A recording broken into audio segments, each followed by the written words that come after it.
Let's talk to Jane Harman, the congresswoman from California. She's here in the Situation Room. Thanks very much for coming in. Thank you, Wolf. Do you remember any such conversation with an Israeli or an Israeli agent representing AIPAC, the American Israel Public Affairs Committee?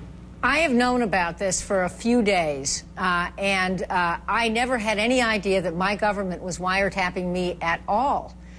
3 anonymous sources have told various media that this happened, and they're quoting snippets of allegedly taped conversation. So I don't know what these snippets mean. I don't know whether these intercepts were legal, and that's why I asked Eric Holder to put it all out there because in public. The New York Times and Congressional Quarterly, they say there were actually transcripts of this recorded wiretap. Well, let's see if there are, or wiretaps, and let's see who else was wiretapped. I mean, lots of members of Congress talk to advocacy organizations. My phone's ringing off the hook in my office from worried members who are asking whether I think it could have happened to them. I think this is an abuse of power. Because they say at the end of that alleged conversation, for which they have some sort of transcript, you were quoted as saying this conversation doesn't exist.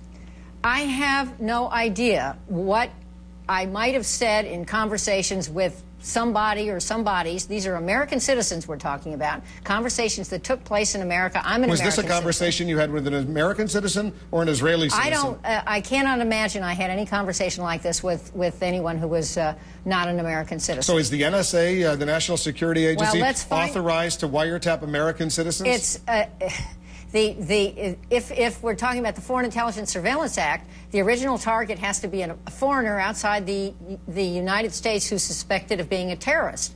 And if that person talks to an American in America, then you can get an individualized FISA warrant. But this is complicated. It's not clear who did what. The allegations are that it was about me. And my comment is, this is an abuse of power. I'm not worried about me. I have a bully pulpit. I'm on your show talking about this. But you did endorse, you did support those warrantless wiretap, those intercepts when you were, just reviewing it, right? No, I support, if necessary, surveillance of people in order to prevent attacks against us. But surveillance has to be done consistent with our laws and the Constitution.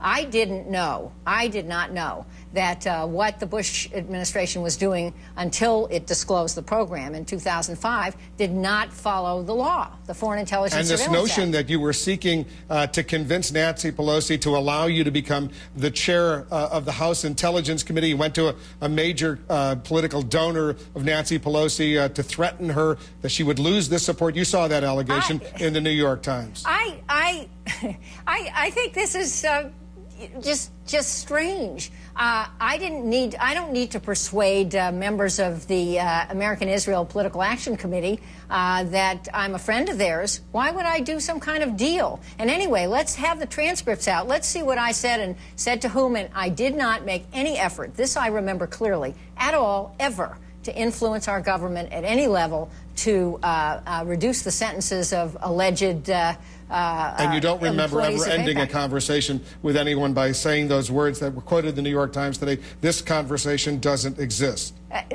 Wolf, this was 4 years ago.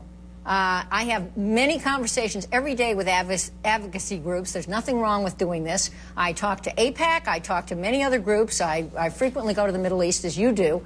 And so I want to see a full transcript of what I said if someone wiretapped me. And I want to know, by the way, if the wiretaps were legal. And I want to make sure that members of Congress are not routinely wiretapped without their knowledge. Because Jean Meserve, you just saw the report, she says, based on the information she's getting, it was a legal wiretap, but we're trying to figure out who the other person was that you allegedly had this conversation with, whether it was a U.S. citizen, an Israeli citizen, and we don't know the answers to that. And the sources for these stories, so far as I know, are 3 undisclosed people, former and present national security officials. Who are these people, and what agendas do they have? Have you had conversations with officials at the Justice Department, the NSA, the CIA, the White House? About this? About this? Never. This story, this old stale story, has been leaked twice. In 2006, right before the election, and it was discredited. And again, this weekend. So what does Jane Harman do now to try to clear her name? Because it was the banner, the lead story in the New York Times today.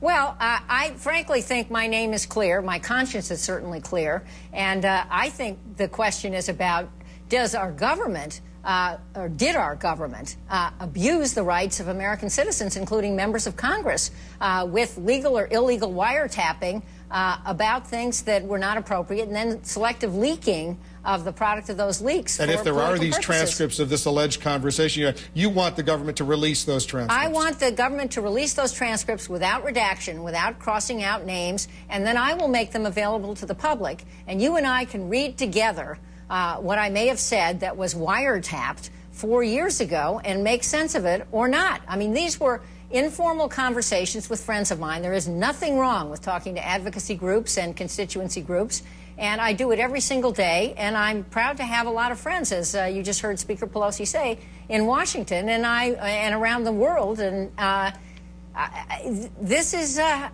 strange event. It's a kind of out-of-body experience, but I am offended by it. I think it's an abuse of power, and I want to make sure it's not happening to other people. If they hand over the transcripts to you and you want to release them, we'll be happy to read them together with you. I'll welcome that. Love.